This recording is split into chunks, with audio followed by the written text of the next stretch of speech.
하나님 말씀 받겠습니다. 오늘 우리 주신 하나님 말씀은 신약 누가복음 11장 1절부터 4절까지 말씀, 신약 111면 누가복음 11장 1절부터 4절까지 말씀입니다.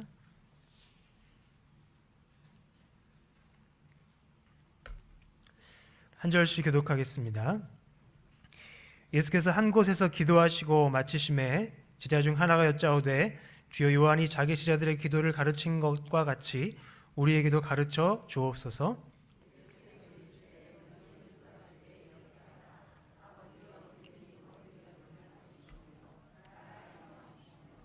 우리에게 날마다 일용할 양식을 주시옵고 우리가 우리에게 죄진 모든 사람을 용서하오니 우리도 사하여 주시옵고 우리를 시험에 들게 하지 마시옵소서 하라. 아멘.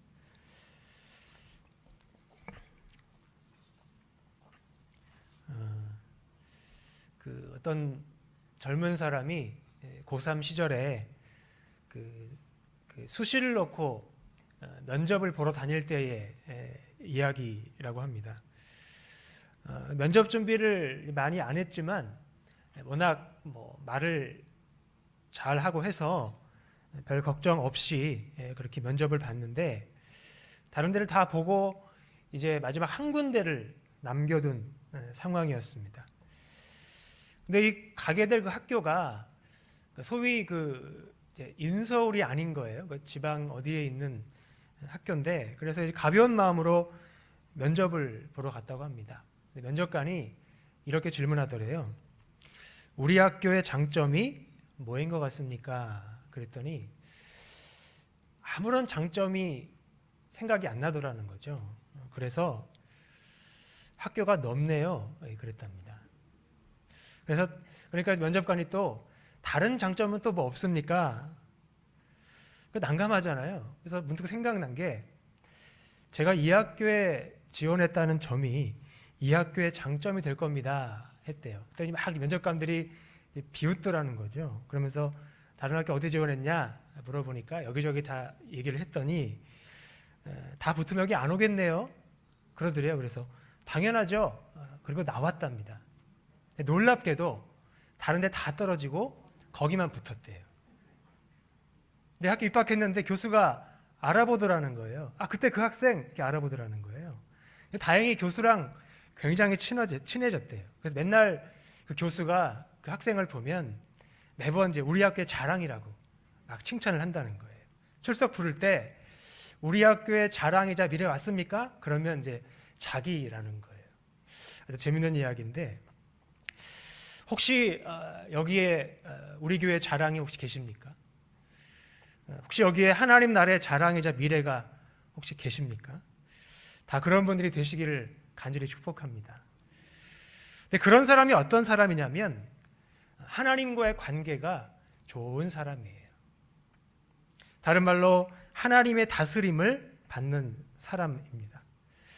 이 지점에서 과연 우리가 그런 사람인가 한번 생각해 봐야 할 것 같습니다. 왜냐하면 교회 다니는 사람이 다 하나님의 다스림을 받는 것은 아니더라고요. 교회 다니면서도 예수님을 믿는다고 말하면서도 도리어 하나님을 거스르는 사람들이 있습니다.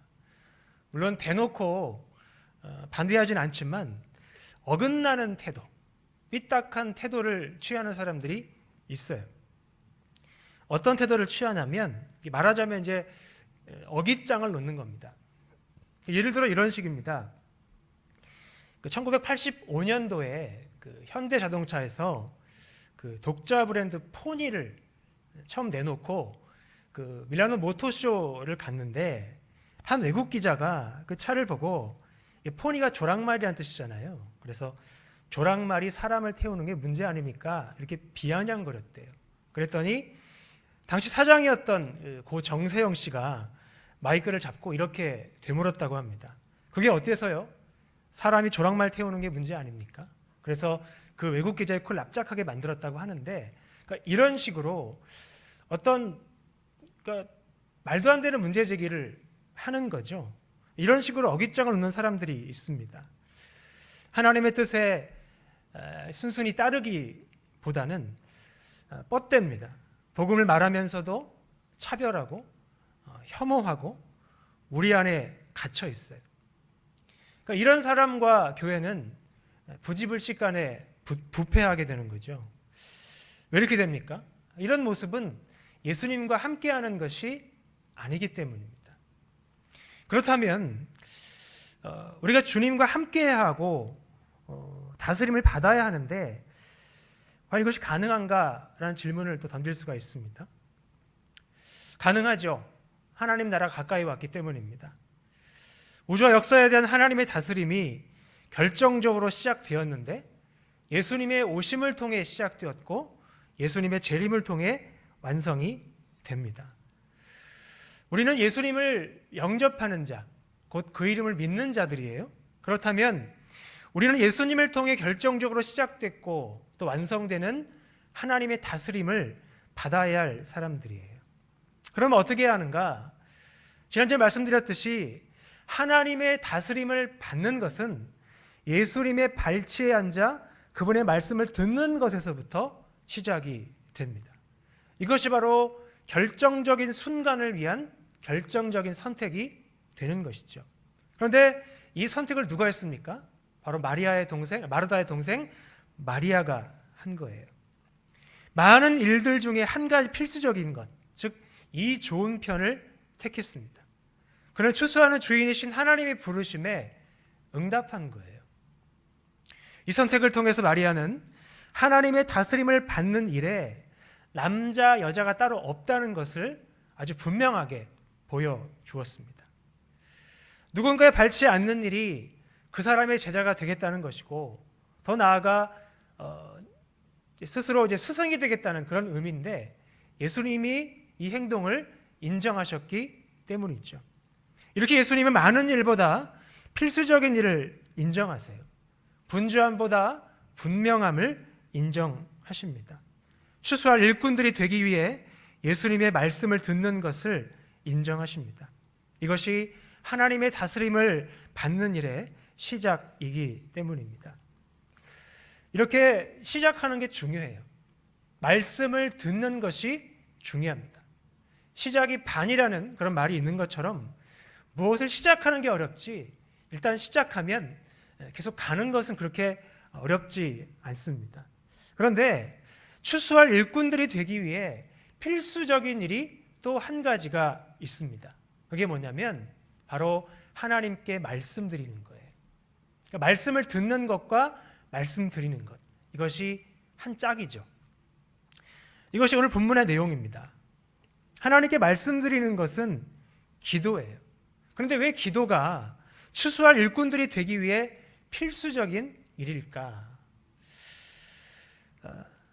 그 이유는 이제 기도가 하나님의 다스림을 받는 일의 토대 또는 기초이기 때문입니다. 무슨 말이냐면 이 추수할 일꾼이 된다는 것이 우리의 응답 같지만 사실은 누군가의 기도의 응답이에요. 누가복음 10장 2절에서 예수님이 70인의 제자들에게 이렇게 명령하셨죠. 추수할 것은 많되 일꾼이 적으니 추수하는 주인에게 청하여 추수할 일꾼들을 보내주소서 하라. 그러니까 이 기도의 응답이에요. 그래서 추수할 일꾼들이 하나하나 세워지게 되는 겁니다. 이 기도의 응답으로 하나님이 보내주신 첫 번째 사람이 바로 여자인 마리아였어요. 그래서 추수할 일꾼들이 되려는 좋은 편을 택하고 남자인 제자들 틈에서 예수님의 말씀을 듣고 마리아에게 하나님의 다스림을 받는 일이 시작되는 것입니다. 따라서 기도가 하나님의 다스림을 받는 토대이자 기초가 되는 거예요. 다시 말해 기도는 하나님의 다스림을 요청하는 것입니다.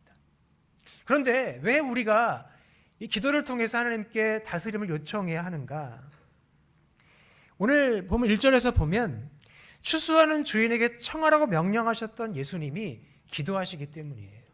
그러니까 예수님은 너희 기도해라 라고 명령만 하시는 분이 아니고 친히 기도의 본을 보여주시는 분이거든요. 말씀 보니까 한 곳에서 기도하십니다. 말씀 보니까 제자들이 이렇게 보는 상황에서 기도하신 것 같아요. 그러니까 따로 떨어져서 기도하신 건 아니지만 누군가가 있는 상황에서도 특별히 시간을 구별해서 집중력을 가지고 기도하셨다는 것을 말씀을 통해 알 수 있습니다. 이렇게 예수님은 제자들에게 말씀하시는 분이기도 하지만 또한 하나님께 말씀드리는 분이기도 합니다. 자, 그런데 어떤 말씀을 드렸을까요?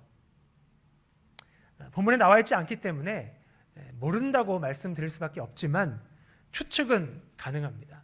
예수님은 분명히 하나님의 뜻을 구하셨을 거예요. 이것은 근거 있는 이야기입니다. 그러니까 전 단락이 누가복음 10장 21절에서 예수님이 성령으로 기뻐하시면서 이렇게 말씀하시거든요. 천지의 주제이신 아버지여, 이것을 지혜롭고 슬기 있는 자들에게 숨기시고 어린아이들에게는 나타내심을 감사하나이다. 옳소이다. 이렇게 된 것이 아버지의 뜻이니이다. 내 아버지께서 모든 것을 내게 주셨으니 아버지 외에는 아들이 누구인지 아는 자가 없고 아들과 또 아들의 소원대로 계시를 받는 자 외에는 아버지가 누구인지 아는 자가 없나이다 하시고, 이렇게 말씀하셨는데 이게 무슨 뜻이냐면 아버지신 하나님이 아들이신 예수님의 소원대로 이루어 주셨다는 말씀이에요. 그러니까 70인의 제자들이 예수님께 돌아와서 주의 이름이면 귀신들도 우리에게 항복하더이다 이렇게 말했는데, 이러한 상황들이 아버지의 뜻대로 된 것이라는 그런 말씀입니다. 이렇게 예수님은 한 곳에서 기도하실 때에도 아버지의 뜻을 구하셨을 거예요. 이것이 예수님의 소원이었습니다. 그래서 그 시간을 가장 귀하게 여기셨고 다행히 제자들도 그 시간을 방해하지 않았습니다. 예수님의 기도가 끝날 때까지 기다리고 있어요. 참 기특하죠. 왜 기다리냐면 당시에 어떤 사람이 기도를 할 때 그 기도를 중단시키는 것은 아주 무례하고 경건치 못한 일로 여겨졌다고 합니다. 그러니까 기도가 끝날 때까지 기다렸던 거예요. 이건 지금도 마찬가지죠. 기도를 방해하고 중단시키는, 말하자면 그 행위는 말을 끊을 때처럼 아주 불쾌한 일일 수가 있습니다. 그래서 우리가 이렇게 수요 기도회나 또 오후 예배나 금요 기도회나 또 새벽 기도회를 드릴 때 다른 사람에게 방해가 되지 않도록 조심조심 할 필요가 있다, 그런 생각이 듭니다. 어떤 사람이 그 네이버 지식인에 이런 질문을 했어요. 기도할 때 방해하면 안 되는데 엄마가 제가 기도하는데 방해했어요. 어찌해야 할까요? 이런 질문이었습니다. 여러 가지 답변이 있었는데 그 중에 한 사람이 용서하시면 좋겠어요. 그러니까 이 질문자가 싫어요 이러더라고요. 그러니까 방해하면 안 된다는 거죠. 나쁜 일이라는 거죠. 어쨌든 예수님은 방해받지 않고 기도를 마치셨는데 마치자마자 제자 중 하나가 예수님께 아주 특별한 요청을 합니다. 어떤 요청이냐면 1절 하반절에 주여 요한이 자기 제자들에게 기도를 가르친 것과 같이 우리에게도 가르쳐 주옵소서라고 말합니다. 기도를 가르쳐 달라는 거죠. 그런데 명색이 제자들인데 기도하는 방법을 몰랐을 리가 없습니다. 그런데 가르쳐 달라는 거예요. 그러니까 당시에 모든 유대인들은 이 SNF와 같은 급진적인 종파를 제외하고서는 대부분 몇 가지 공통적인 기도를 가지고 있었다고 합니다. 그런데도 기도를 가르쳐 달라고 지금 말씀드리는 거예요. 근데 본문에 보면 제자 중 한 사람이 요한이 자기 제자들에게 기도를 가르친 것을 언급을 해요. 그러면서 우리에게도 가르쳐 주옵소서라고 요청을 합니다. 이걸 볼 때 아마도 그 요한의 제자들과의 어떤 라이벌의식, 경쟁의식 때문에 예수님께 요청한 것 같아요. 물론 그 선의의 경쟁이겠죠. 그래서 예수님은 제자들에게 기도를 가르쳐 주십니다. 그런데 그 이유는 그들의 경쟁이 선이라는 것을 인정하셨기 때문이 아닙니다.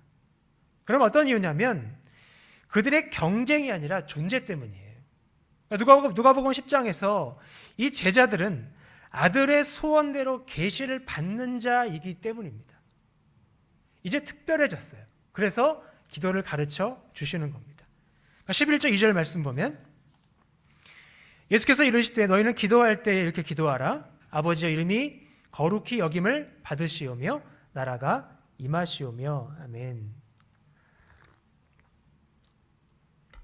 자, 예수님이 이제 1절부터 4절까지의 기도를 가르쳐 주시는데 이 기도는 크게 두 가지 요청으로 구성이 되어져 있습니다.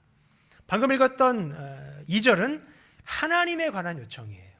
하나님에 관한 요청. 그리고 그 뒤에 3절과 4절은 우리에 관한 요청. 다시 말해 공동체에 관한 요청입니다. 둘 다 하나님의 다스림을 요청하는 기도죠. 그런데 이 기도가 아버지여라는 말로 시작합니다. 잘 아시는 것처럼 이 아버지는 하나님이 하나님께 사용하셨던 아람어 아바를 번역한 거예요. 그러니까 정확한 번역은 아빠예요.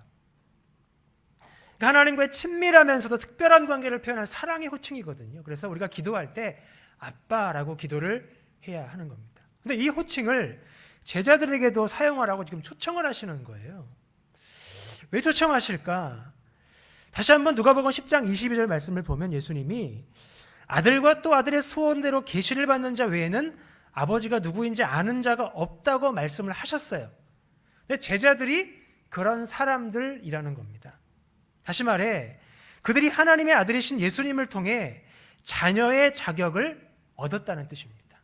그래서 이제 그들도 하나님을 아버지라고, 아빠라고 부를 자격이 생겼다는 말씀이에요. 그런데 하나님은 어떤 아버지이실까요? 하나님은 어떤 아빠이실까요? 어떤 사람들은 이 아버지, 아빠라는 말을 들으면 불편해하기도 합니다. 왜냐하면 자라오는 과정 가운데 그 아버지가 폭력적인 성향을 가진 사람이었기 때문입니다. 근데 하나님은 어떤 아버지실까? 누가복음 10장 21절을 보면 예수님이 하나님을 천지의 주제이신 아버지라고 부르세요. 그러니까 이 말은 하늘과 땅의 주님이신 아버지라는 뜻입니다. 그러니까 이 호칭은 그 뒤에 구절에서 내 아버지께서 모든 것을 내게 주셨으니라는 말씀과 연결이 됩니다.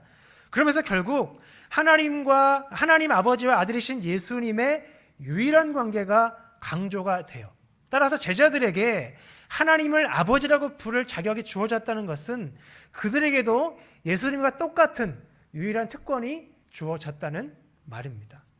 또한 누가복음 11장 13절에서 예수님은 하나님을 너희 하늘 아버지라고 부르세요. 이 호칭은 하늘 아버지가 그들의 아버지란 사실을 다시 한번 강조하면서 땅의 아버지와 대조합니다. 그러니까 하늘 아버지는 땅의 아버지와 같으면서도 다르다는 뜻입니다. 어떤 점에서 그러냐면 하늘 아버지는 좋은 것을 자식에게 줄 줄 아신다는 점에서 땅의 아버지와 같습니다. 그러나 하늘 아버지께는 악할지라도 라는 조건이 붙지 않아요. 땅의 아버지는 악할 수 있고 선할 수도 있지만 하늘 아버지에게는 악할지라도 라는 그런 조건이 붙지 않습니다. 게다가 구하는 자에게 성령을 주신다는 점에서 땅의 아버지와 아주 현격한 그런 차이점을 보여줍니다. 따라서 제자들에게 하나님을 아버지라고 부를 자격이 있다는 것은 최고의 특권이 주어졌다는 거예요. 그러므로 기도할 때 하나님을 아버지라고 꼭 부르시기를 바랍니다. 예수님의 제자이며 하나님의 자녀인 우리가 받은 이 유일한 특권과 최고의 특권을 마음껏 사용하실 수 있기를 간절히 축복합니다. 앞으로는 아버지를 아버지로, 아빠를 아빠로 부르지 못하는 그런 일이 없었으면 좋겠어요. 지금까지 우리 갖고 있던 모든 아버지에 대한 생각은 다 버리십시오. 그리고 성경에 기록된 하나님 아버지에 대한 그런 진리만 마음에 품은 채 기도하시면 분명히 하나님과 친밀한 관계 가운데로 들어가실 수 있는 것입니다. 이렇게 예수님이 가르쳐 주신 기도는 하나님을 아버지라고 부를 수 있는 특권적인 기도예요. 그리고 이 기도는 또한 관계적인 기도입니다.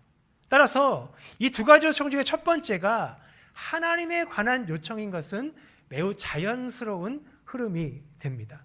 그런데 공교롭게도 하나님과 관련된 첫 번째 요청이 바로 이름에 관한 거예요. 아버지여 라고 시작하면서 그 이름에 관한 그런 요청이 시작됩니다. 이름이 거룩히 여김을 받으시오며. 이 말씀은 하나님의 명예에 관한 요청입니다. 오늘은 이 부분까지만 좀 다루겠습니다. 어쨌든 하나님의 이름은 거룩해요. 왜냐하면 하나님이 거룩하시기 때문입니다. 근데 하나님이 거룩하신데 왜 이런 요청을 하라고 할까요? 한번 생각해 보겠습니다. 이름이 거룩한 것과 이름이 거룩히 여김을 받는 것은 같습니까? 다릅니까? 다릅니다. 분명히 다릅니다. 다시 말해 하나님의 이름이 거룩한 것을 알 때에만 거룩히 여김을 받을 수 있는 거예요. 그래서 달라요. 따라서 요청이 무슨 뜻이냐면 하나님의 이름이 거룩한 것을 온 세상이 인정하게 해달라는 그런 뜻입니다. 그런데 하나님의 거룩함은 탁월함 때문이에요. 우리 인간과 다른, 땅의 아버지와는 다른 그런 탁월함 때문에 하나님은 거룩하시다라고 말씀을 하는 것입니다. 근데 하나님이 얼마나 탁월하시냐면 아까도 말씀드렸듯이 하나님은 하늘과 땅의 주님이신 아버지세요. 또한 하나님은 땅의 아버지와는 다르게 영원히 선하신 하늘 아버지십니다. 이렇게 탁월한 하나님의 이름을 온 세상이 받들게 해달라는 것이 이름이 거룩히 여김을 받으시오며라는 요청의 의미입니다.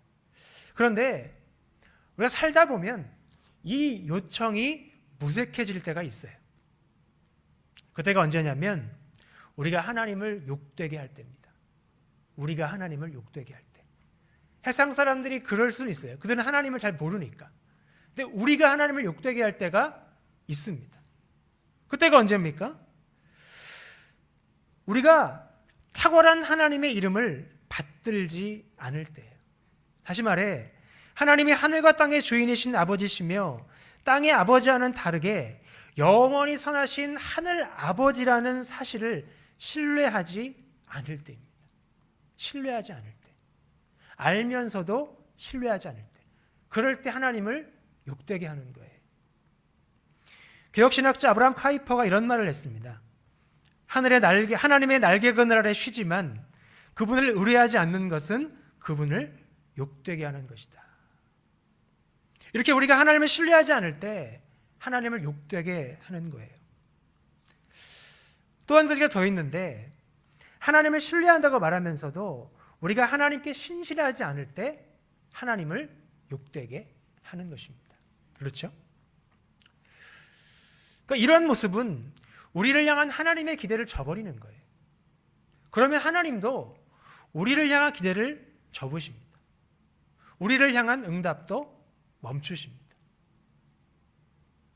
하나님과 소통이 막히고 응답이 막히는 이유, 이것 때문일 수 있습니다. 선지자 미가가 그 이스라엘 통치자들을 고발하면서 이렇게 말을 했어요. 그때 그들이 여호와께 부르짖을지라도 응답하지 아니하시고 그들의 행위가 악했던 만큼 그들 앞에 얼굴을 가리시리라. 우리 행위가 악하면 얼굴을 가리신대요. 왜 이렇게 말하냐면 말씀 보니까 이스라엘 통치자의 본분이 정의를 아는 거예요. 그리고 아는 만큼 행하는 것입니다. 그들이 어떻게 했냐면 선을 미워하여 악을 기뻐했습니다. 구체적으로 어떻게 했냐면 미가서 3장 2절에 너희가 선을 미워하고 악을 기뻐하여 내 백성의 가죽을 벗기고 그 뼈에서 살을 뜯어 그들의 살을 먹으며 그 가죽을 벗기며 그 뼈를 꺾어 다지기를 냄비와 솥 가운데 담을 고기처럼 하는도다. 무슨 말씀입니까? 하나님의 백성들을 짐승 취급했다는 거예요. 하나님의 백성들을 먹잇감 취급했다는 겁니다. 그들의 본분은 정의를 아는 거예요. 정의를 행하는 겁니다. 근데 도리어 하나님의 백성에게 불의를 행했습니다. 다시 말해 하나님의 백성에게 경제적 착취를 자행한 거예요. 그러니까 모든 사람들이 살기 어렵게 만들어 버렸습니다. 역사학자 박상익 선생의 말에 따르면 금권과 권력을 가진 부자들이 농민을 수탈한 주역이라면 유대 재판관들은 부자들의 충실한 하수인으로 봉사를 했습니다.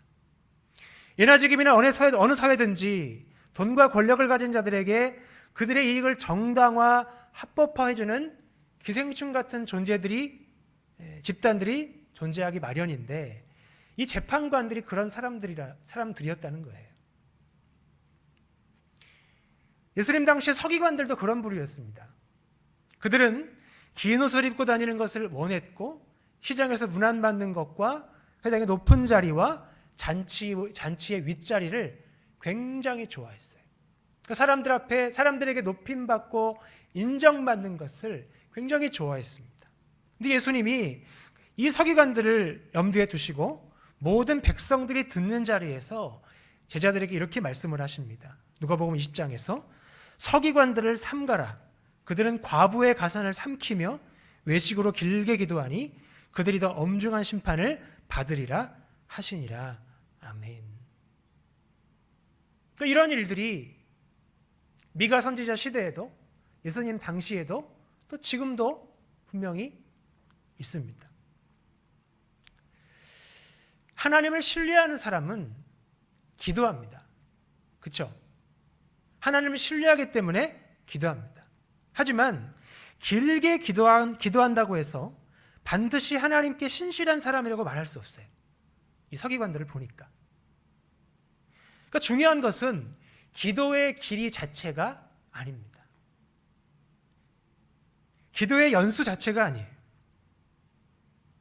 뭐가 중요하냐면 기도한 만큼 사랑의 길이도 길어야 돼요. 기도만큼 사랑도 깊어야 합니다. 왜냐하면 선지자 미가가 또 이렇게 얘기했어요. 여호와께서 내게 구하시는 것이 오직 정의를 행하며 인자를 사랑하며 겸손하게 내 하나님과 함께 행하는 것이 아니냐라고 말을 했습니다. 따라서 기도의 길이처럼 사랑의 깊이도 중요합니다. 신실함, 하나님 앞에 신실함, 이것의 기준은 신뢰하는 만큼 기도하는 것이고 기도하는 만큼 사랑하는 거예요. 따라서 사랑 없는 기도, 실천 없는 기도, 갑질하는 기도가 바로 외식인 겁니다. 경제적 착취뿐만 아니라 종교적 착취를 자행하면서 외식으로 길게 기도하는 자들은 더 엄중한 심판을 받을 것이라고 주님 말씀하세요. 왜 그렇죠? 하나님을 욕되게 했기 때문입니다. 말씀을 정리하겠습니다. 여러분, 기도가 무엇입니까? 계속 말씀드렸듯이 기도는 하나님의 다스림을 요청하는 거예요. 기도는 하나님의 다스림을 받는 일의 토대이기 때문에 우리가 기도하는 사람이라면 하나님의 다스림에 순종하는 것이 논리적으로 매우 자연스러운 일입니다. 그러니까 순종하지 않는 사람은 다스림받지 않는 사람이에요. 여러분, 과연 우리는 하나님의 다스림에 순종하는 사람입니까? 초반에 말씀드렸듯이 교회 다니는 사람이 다 하나님의 다스림을 받는 사람은 아니에요. 하나님께 기도한다고 하면서도 도리어 하나님을 거스르는 사람들이 있습니다. 분명히 있습니다. 그게 저일 수도 있고 여러분 가운데 있을 수도 있습니다. 신학자 아우구스티누스가 가시적 교회와 비가시적 교회를 구분하면서 이렇게 말을 했대요. 밖에도 양이 많고 안에도 이리가 많다. 이 말을 보면 소위 가나안 교인들도 양이에요. 오히려 안 나간 교인들이 이리일 수 있습니다. 예수님 말씀하신 이리는 양을 물어가고 또 해치는 존재를 가리켜요. 또 사도 바울도 이리가 양떼를 아끼지 않는다고 말합니다. 착취한다고 말해요. 왜 그렇습니까? 자기의 배만 섬기기 때문입니다. 내가 배부른 것, 내가 잘 먹고 잘 사는 것, 내가 풍족한 것, 그것만 원하는 거예요. 그렇게 우상 숭배하는 거예요. 그러니까 양떼를 아끼지 않죠. 여러분, 우리는 양입니까? 이리입니까? 우리가 이리가 아니라 양이라면 자기의 배가 아니라 우리 주 그리스도만 섬길 것입니다. 어떻게 섬길 수 있습니까? 먼저 기도하시기 바랍니다. 반드시 기도하시기 바랍니다. 기도로 하나님의 다스리심을 요청하시기를 바라요. 예수님이 가르쳐 주신 기도처럼 하나님을 아버지라 부르며 특권적 기도, 관계적 기도를 드리시기를 바랍니다. 탁월한 하나님의 이름을 온 세상이 받들게 해달라고, 또한 우리도 받들겠다고 기도하시기를 부탁드립니다. 더 이상 하나님이 우리 한국교회 때문에 욕을 먹지 않았으면 좋겠어요. 지금 어제 오늘 어떤 육군 대장 부부 때문에 또 한국교회가 욕먹잖아요. 그렇죠? 말도 안 되는 갑질로 교회 장로 권사님들이라는데, 간증도 다녔다는데, 그런 분들이 이 공간의 그 병사들을 그렇게 노예 부리듯 했다는 그 사실 앞에 너무 마음이 아프고 너무 속이 터지더라고요. 더 이상 하나님을 욕되게 하지 않았으면 좋겠습니다. 우리만큼이라도 하나님을 신뢰하고 하나님께 신실했으면 좋겠습니다. 사랑 없는 기도, 실천 없는 기도, 기도하면서 갑질하는 게 바로 외식입니다. 아무리 길게 해도 그것은 외식입니다. 우리가 하나님께 드리는 기도는 요구가 아니라 요청이에요. 요행이 아니라 행동입니다.